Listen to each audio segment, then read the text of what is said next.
Welcome everybody to another episode of What's Working in E-Commerce. I am Egan Heath. I'm the owner of Caravan Digital. We're a digital marketing agency for e-commerce store owners.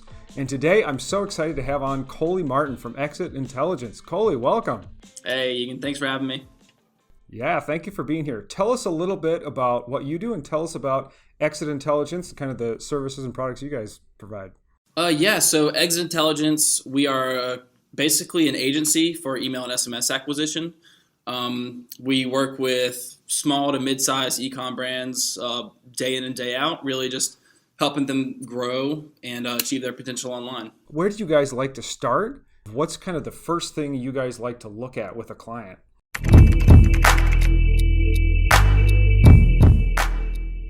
So the first thing that we do, really to make sure that a client is qualified, they usually onboard with us around 20,000 site visitors a month, because that's when we can really do the amount of testing needed to, provide valuable results to them, and really get them a good amount of emails and SMS numbers collected for them. Really, the email and the SMS is the core piece of what you guys do, and some of that I think of as almost conversion rate optimization, but it sounds like it's not quite CRO. It's more like, how do we work the pop-ups so that we get the maximum number of people opting in to SMS messaging and to email messaging? Is that right? Exactly. So what we want to do is just really step away from the templates that we see every day, and we want to really customize these campaigns to perfectly match these companies' brands. Because, these templates, they kind of look spammy. They pop up at the wrong times. So we have our strategy team, we have our designers, everyone really just making sure that the flow is right. It looks really good on the site. It looks like it's a part of these brands' websites.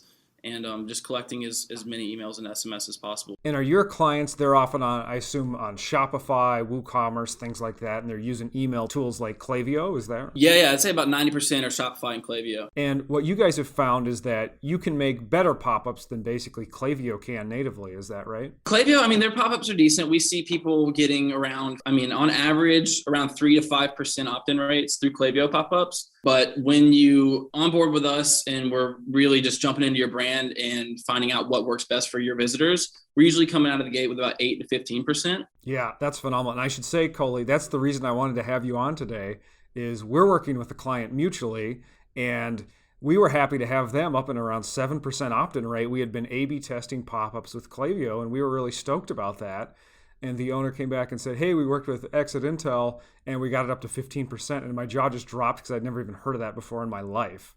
So you guys really have some great systems. Yeah, that's right. Tim from The Healthy Place. Yeah, awesome guy. Yeah, and I've watched a few of your videos and I saw their old pop-up. So me and Tim had, good conversations on what was working with him and what he has split tested in the past. And sometimes you want to cut out the copy and as much elements on these pop-ups as possible to get the opt-in rate up. And in his case, it worked to have, more fields for what people are interested in. So it really depends on the brand. So there's no secret sauce, no secret recipe to get these opt-in rates the way we do. It's more about finding out what works best for these people's visitors. And I think you said your clients are usually starting at 10,000 visitors a month for their site. Is that so you can A/B test? Yeah, so around 20 to 30,000 a month is the best for A/B testing. That way we can, do a test every 2 weeks to a month. If not, then the value for the price of our service, the value isn't really there. So we really want to make sure that we're, growing these companies and doing the best we can and being a good partner and an extension of their team. Yeah, that's phenomenal. Can I ask you a question, Coley, about A/B testing? Is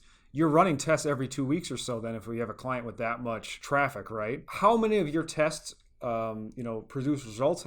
How many of them are statistically significant? It could be a fraction of a point difference, or it could be something, such a minor change that could be, a 5% change. So it really depends. It's always really a surprise because it's just a hypothesis that we come up with for what we want to test next that we think will work based on best practices. So I mean, it really depends, but it's exciting to see because sometimes it'll jump really far when you're least expecting. Wow, that's amazing. So it sounds like sometimes we're making incremental improvements, but sometimes we have these big step jumps where we're going from 5% opt-in rate up to north of 10% and even 15%, huh? Absolutely. Yep. And it just depends. I mean, with the static overlays, you'll usually get around that 15% on average. And then anywhere with, the more playful brands, we can incorporate gamification. And I mean, the numbers can go well past 20%. Wow. Is that spin to win? Is that a contest? What kind of things are you doing there? Yeah, I mean, so our software, it's custom, so we can really do anything. If we have any ideas, that's the joy of split testing.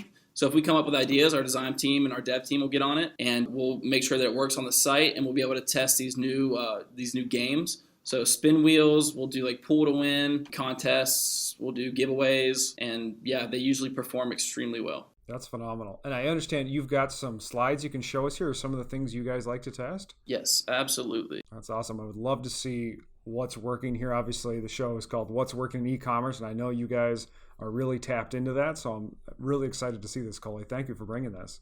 Absolutely. Let me just share my screen with you. So like I was mentioning to you, we have our own software, so that really helps us target these users based on what page they're on or where they're coming from on the internet. So we can really customize these campaigns based on their experience.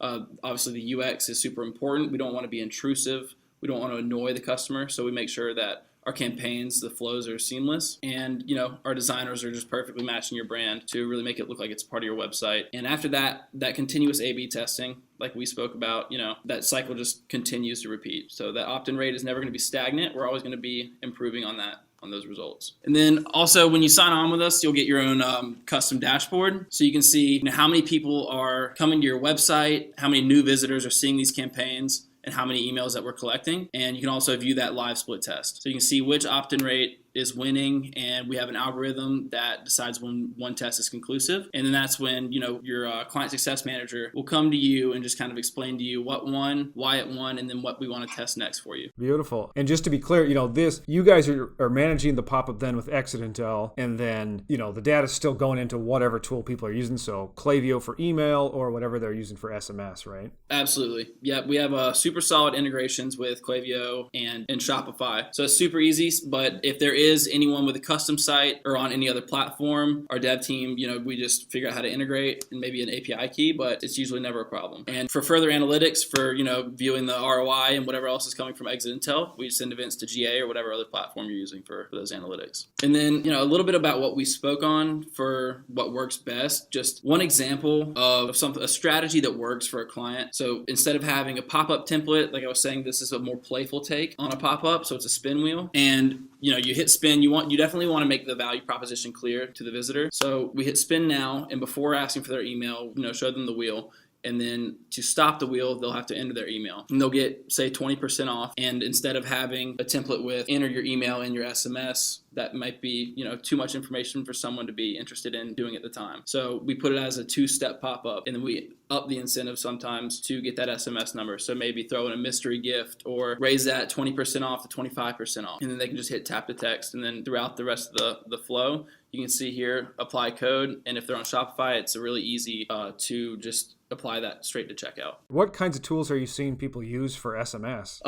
Most of the time, I run across SMS Bump, Emotive, Attentive. So it really depends. That's great. And I can see here that multi-step opt-in is really key to this. If you're asking for one piece of information at a time, you want to stop the wheel, you got to enter that email, and then you want the mystery gift, then you put in the text message, and everything's kind of connected on the background in terms of the system figures out, okay, this email connects to this SMS. It's not like we have to get it all in one long form with a bunch of fields.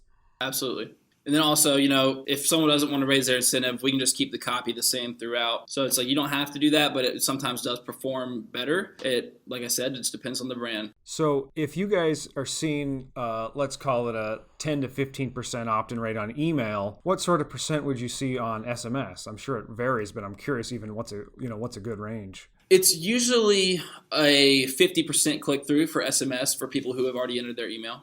Wow. Of the people that enter their email, half will then opt in for SMS? Yes. That's great. On average, half the people who opt in for email will follow the flow, putting in their SMS. So it's a pretty hefty number. This is basically what we already spoke on. It's the we're digging into these companies with them to find out, basically how they operate, what works best for them. And then we jump into design. And then once we get the approval on the initial designs, we're doing QA and setting up. And then we start split testing, and the process continuously just loops. For new visitors, like our integration with Klaviyo, so we can detect if visitors are already signed in, if they're coming from email, if they've already purchased. We can segment audiences, seeing what pages they're on, or geolocate wherever they're coming from on other sites. Say they're on Facebook ads, they see a 20% offer on Facebook, they come onto the site, onto that landing page, and they'll get the same messaging. I can see this being very valuable. A lot of our clients are worried, hey, we've already got a big customer base. We don't want to turn them off by having all these pop-ups. It looks like you're able to customize or turn it off for them, right? Absolutely. Yeah. So no one's ever going to see the same thing twice. If they do see it and they don't interact with it, then maybe we won't show it to them again for 7 days. As much as we can do to not annoy that visitor. Sure. And are you even able to track across devices, say their laptop and their smartphone? If they've already inserted their email, then we can find that out. And then if they're on their phone later and they're on the mobile site, then we can definitely send them targeted messaging to then sign up for SMS and detect them as that user later. Sure, yeah. So it sounds like if you've got the data, you can tie it all together and say, this user is the same person on separate devices. That's great. Absolutely. Yeah, and then another thing with, being intrusive, sometimes a visitor will come to your site, and before they even get familiar with your product, they will get a pop-up, saying, like, do you want 20% off? So I don't know what I want 20% off of yet. So that's why the triggers are super important, and we can customize those to whatever fits best, either on entrance, after a delay on a certain page, 75% down the page. That's great. I was going to ask about that because we've done SEO with a number of clients, and that comes up of Google really doesn't like that immediate pop-up, particularly on mobile. So if you can delay it somehow, I think that helps SEO. Are you hearing that from clients as well? Absolutely. Yeah, we find that the sweet spot is about a 4-second delay from mobile. Interesting. So don't hit them right away, but if they're on a little while, go ahead and give them the offer, huh? And then, this is just a simple example of the split testing, something the smallest, changing, the color or the size of the CTA can have major results. Interesting. So you're playing with color sometimes in those A/B tests, huh? Yeah, color, size, font, copy, design. It really, we're constantly, like, if we create a campaign, we'll just optimize it until it's reached its max, and then on to the next one. And then we're also able to really dig into your calendar. So if you have any seasonal promotions, Black Friday, Cyber Monday, we can customize those as well. And this slide is just what we've already spoken on, which is our integrations with Klaviyo and Shopify. A little bit about what we're able to do with them. What sorts of skills does it take to do these things? I know you talked about design. Obviously, you've got the technical piece of the SaaS tool. You've got the customer service, the client account manager. What kind of skills does it take to do this? 6 years of split testing, just finding out best practices through, just years and years of doing it day in and day out. So, just like I was showing you with FabFitFun, we have worked with them for 6 years, and we've tested everything under the sun for them, and they get great results. So, doing that with every individual type of brand, at the end of the day, you just know what works best, and then you can kind of toy with it and find out, what you can have fun with testing as well, different incentives. Yeah, it sounds like over the years of doing this, you've really you've got a list of some things to test, or kind of a, standard ones to go down. What are some things that you recommend e-commerce store owners try if they're trying to increase their email opt-in rates, or even start to get their SMS opt-ins going? I would say reducing copy. Definitely reducing copy. If there's any way to make your pop-up more appealing, instead of just having maybe like a black or white square in the middle of your page, if you're using a self-service tool, just work on the trigger when it fires and just the overall aesthetic of it, and maybe really copy. Yeah, simplify that copywriting, get it very basic. Most people are on smartphones. They need to understand instantly what the offer is, right? Absolutely. Make the value proposition extremely clear. Coley, where can we find more about you and Exit Intelligence, follow what you guys are doing, and reach out to you if we're interested? Yeah, absolutely. ExitIntelligence.com is basically where you can find us. Yeah, please do reach out. Be happy to take a look at your brand and see if we can help grow your business and capture you some more leads. Right on. Well, thanks so much, Coley. Thank you for sharing what's working in e-commerce. Egan, thanks for having me. It was great talking to you.